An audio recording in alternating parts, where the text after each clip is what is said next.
Happy new year. Happy new year. মঙ্গলবার রাত ৯টার পর হতে সমুদ্র সৈকতে জমতে থাকে পর্যটক।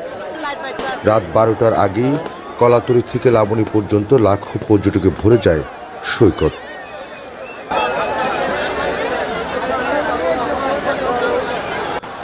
বারোটা ১ মিনিট হওয়ার সাথে সাথেই অন্ধকার সৈকত আতশবাজি, পটকা আর ফানুসের আলোয় আলোকিত হয়ে ওঠে।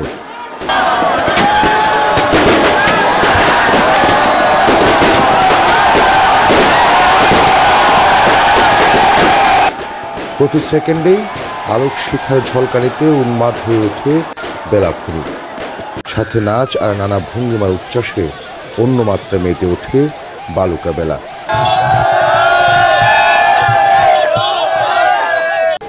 নতুন বর্ষ ২০২৫কে বরণে পর্যটকদের এমন উন্মাদনা সমুদ্রকে উন্মাতাল করে রাখে ৩৬ মিনিট।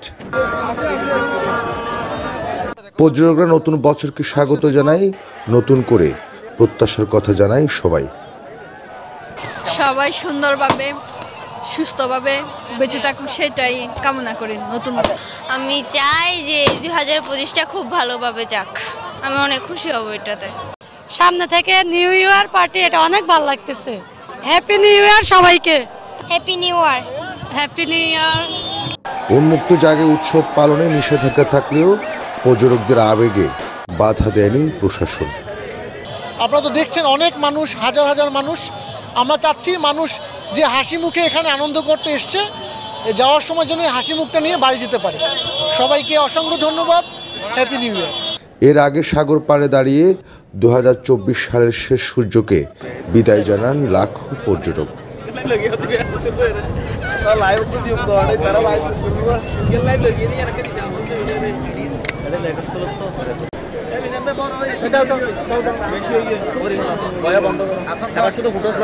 সূর্য ডুবিয়ে দিবে পর্যন্ত।